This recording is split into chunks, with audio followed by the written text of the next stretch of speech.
sa mata yung mga Red Bull. Heto na naman tayo at nagkukulikot na naman. Palitan ko nga itong transformer ng Orig PS16. At habang nag-aayos nga kami, ay meron na namang masamang nangyari. Habang pinapandar nga ni Junjun yung Mio, ay bigla na lang itong nag-wild na para bang may nag-full start pero wala namang katao-tao.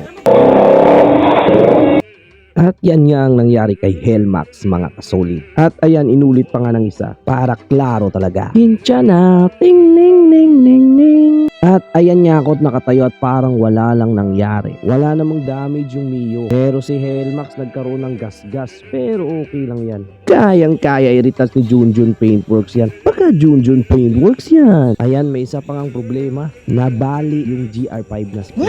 Kaya goodbye, pero pwede pa naman i-remake yan. Pero magbabayad ka nga lang syempre. Ayun, naabutan na nga kami ng alas 3 ng umaga dito kasi bukas na yung motor show.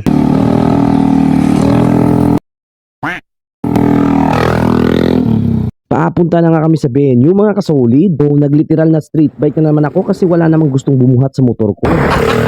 Gago!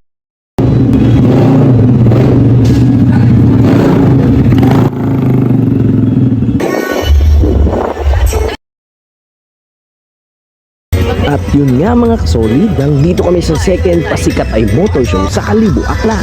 Eto nga yung mga trike entries dito. Kung sa Aklanon pa, tricycle ni Angkol Pero syempre, dito yung mga tricycle na pangkaso lang. Eto yung mga trike na pangmalakasan talaga. Dito nga din yung mga tagapupad, bakalat-kalat dito sa motor show. Pahiram lang nga din pala yung damit na to kung kani-kanino. Isa na dito, isa lasing kung kapitbahay ko. Yung iba naman ay isa supportive chismosang kapitbahay nila.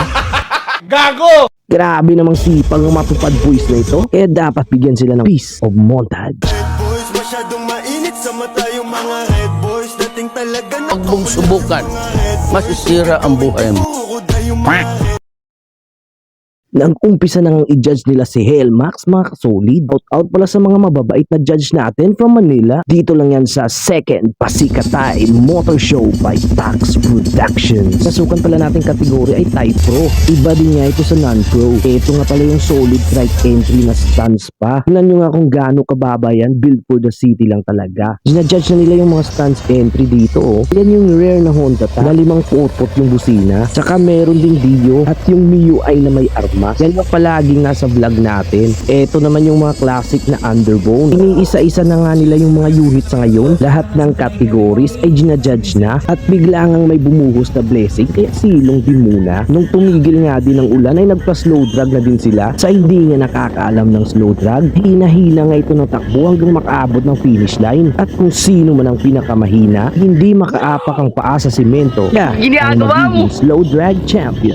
Sinabak nga din namin si Helmax, may import pa kaming rider. Tingnan nga natin kung makakaya niya kahit sobrang bigat ni Helmax. Yan, testing muna sila ng kalabang Aerox.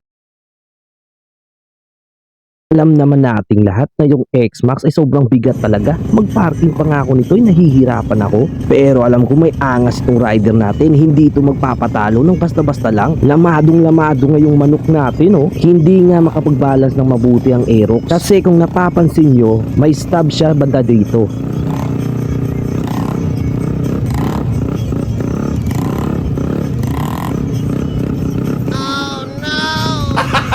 Gago!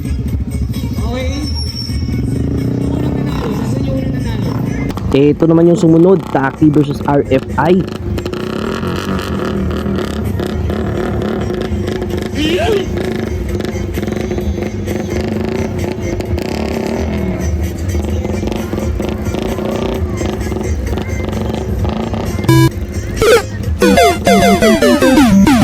Ito naman sa final race, Taki versus Helmax. Dala niya pa yung lucky charm niya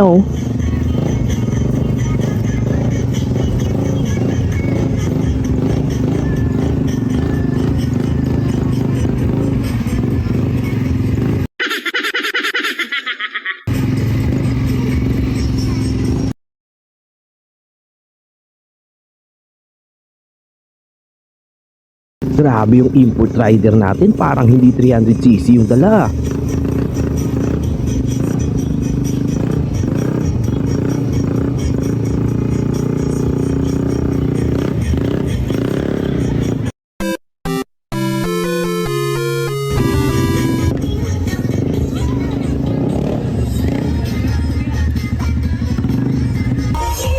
After nga nung slow race, ito yung nangyari sa Bell sa CBT ko.